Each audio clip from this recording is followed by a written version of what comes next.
comme ça. Donc, actuellement, il y a une tension terrible dans le système bancaire au Togo, compte tenu de la situation délétère qui sévit dans toutes ces banques-là. Et donc, qu'est-ce que Sunu Bank fait? Vous vous rappelez que j'avais dénoncé la privatisation des banques. Le Togo ne peut pas se permettre de céder les banques qui sont les moteurs de l'économie, les banques qui sont des acteurs de l'économie d'un pays, céder ces banques-là aux étrangers. Au Ghana, on a renationalisé les banques.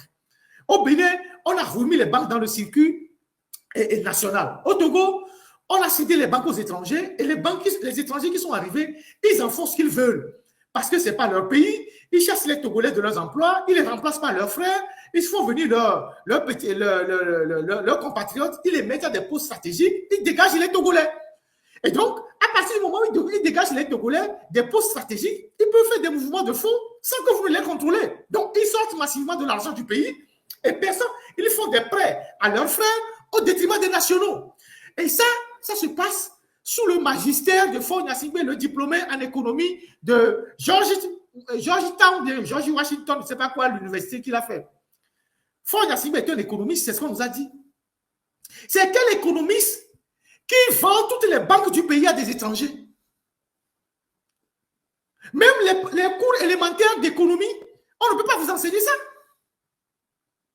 C'est quel économiste sorti de quelle université qui vend les banques qui sont des moteurs de la gestion de l'économie d'un pays, les soutiens de l'économie à des étrangers? Et donc, aujourd'hui, la situation est catastrophique. La banque là, c'est Faure qui est caché dans cette histoire. C'est comme ils sont cachés derrière Yass avec Sina Lawson là. C'est eux qui sont derrière cette histoire de Yass là. C'est toujours eux qui sont dans cette histoire de Yass. Il y a beaucoup de choses à Lomé. C'est Faure Gnassingbé qui est caché derrière. Même jusqu'au restaurant. Lui, il fait les affaires avec le pays. Les produits pharmaceutiques, tout, il est toujours caché. Il fait valoir devant. Lui-même, il est sans visage derrière. Les histoires de Yass qui nous privent de connexion, qui empêchent les Togolais d'avoir connexion, ils sont dedans. Ils ont leur part. Onomo, c'est pour eux. Ora Bank, c'est eux qui l'ont. Maintenant, IB Bank, personne ne connaît les contours de la privatisation de IB Bank. Ça, je ne serais pas surpris qu'on trouve ces traces aussi dedans, dans cette transaction-là. Parce qu'on ne peut pas vendre toutes ces banques-là à 6 milliards, comme ils l'ont dit au Conseil des ministres. Donc, Faure Gnassingbé, c'est un virus qui détruit tout le circuit économique du pays. Il a privatisé tous les secteurs du pays. Tous les secteurs du pays. Conséquence, plus personne ne peut faire les affaires au Togo. Tu viens faire des affaires, on dit, on détruit ton histoire parce que tu es en concurrence avec quelqu'un qui est caché. Et cette personne-là, c'est un décideur de l'État. Vous voyez? Donc, c'est ce qui se passe dans le pays. Donc, les gens de Sunu Bank, courage à vous. Les gens des autres banques qui seront touchés aussi, courage à vous. Moi, je suis la voix des sans-voix. S'il y a des problèmes, j'en parle. Et aujourd'hui, j'en parle. Et Dieu seul sait que dans ces banques-là, il y a des militants unis. Il y a des gens, peut-être un jour, ils m'ont insulté dans un autre dossier en disant Ferdinand en fait trop. Ou ils ont dit Ferdinand là, il faut l'arrêter, il faut l'emprisonner. Sans savoir qu'un jour, l'injustice va arriver à leur niveau. Je suis convaincu que dans ces banques-là, il y a des militants de RPT Unir qui un jour ont certainement tenu des propos pour insulter Ferdinand. On dit, ah ouais, lui là, il exagère, ce journaliste-là, il en fait trop. Aujourd'hui, on se retrouve dans la même situation. Et c'est moi qui viens plaider pour vous. C'est moi qui porte la voix que vous ne pouvez pas porter. Donc, il faut ménager les journalistes qui dénoncent l'injustice. Pas seulement moi. Tous les journalistes qui sont au Togo, qui s'efforcent au risque de leur vie pour dénoncer l'injustice, pour dénoncer l'arbitraire, pour dénoncer tout ce qui est mauvais dans le pays. Ne condamnez pas ces journalistes-là, parce que vous ne savez pas quand est-ce que vous aurez besoin d'eux. Vous ne savez pas quel jour vous allez vous retrouver dans la même situation d'injustice. Ne dites pas qu'ils en font trop, ils sont ceci, ils sont ça. Vos propres frères qui soutiennent le régime, personne ne va lever la voix pour vous défendre dans cette affaire. Vos propres frères qui sont là, qui soutiennent le régime, qui sont sur les réseaux sociaux, aucun d'entre eux ne va sortir un petit audio pour vous soutenir. Mais un emploi de perdu, c'est des familles en détresse.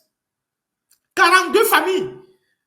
On vient d'acter le licenciement. On se promène pour vous jeter les lettres de licenciement à la maison, comme si vous étiez des animaux. Donc, toutes les années que vous avez travaillé pour cette banque-là, c'est comme ça qu'on vous remercie. On vient jeter les lettres de licenciement dans vos maisons. Ça veut dire que la banque n'a même pas de respect pour vous. Pour tout le sacrifice que vous avez fait pendant votre carrière dans cette banque-là, on vous jette comme ça dans la rue. Et donc, 41 personnes dehors, c'est 41 familles dans la misère. Nous sommes à la veille de la rentrée. Les gens de Togo Télécom, quand on a privatisé Togo Télécom en Yas, on a chassé les gens. À Togo C, là-bas, Togo Télécom, la plupart étaient des militants de l'UNIR. Personne ne les a défendus, à part moi. Personne n'a allumé les caméras pour les défendre, à part moi. Ils sont actuellement devant la cour d'appel. Plusieurs sont déjà morts. Il y a des gens qui ont eu le courage de me dire, Ferdinand, quand tu dénonçais le régime, on ne te soutenait pas, on t'en voulait, mais aujourd'hui, on a compris ton combat. Les gens de Togo Télécom.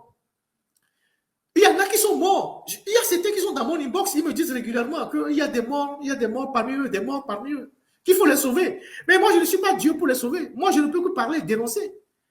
42 personnes licenciées aujourd'hui, c'est 42 familles qui tombent dans la détresse.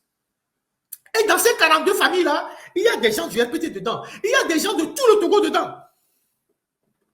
Des gens qui soutiennent fort sont dedans. Et ça, c'est la conséquence de la gouvernance de Fort. Parce que c'est eux qui privatisent les banques. C'est ça la réalité. Donc, courage à vous. Et on espère que vous irez au bout de vos revendications. Comme vous-même vous le dites, que l'heure est grave. Salut camarades. J'ai entendu ça dans un audio.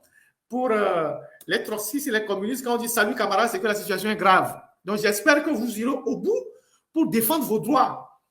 Et on meurt qu'une seule fois. Défendez vos droits. Les emplois que vous allez perdre là, beaucoup de gens parmi vous vont faire des AVC. Je vais parler tout à l'heure des hôpitaux. Beaucoup de gens vont faire des AVC. Parce que personne ne s'attend à un licenciement aussi brutal. Beaucoup de gens vont mourir. Donc, réveillez-vous.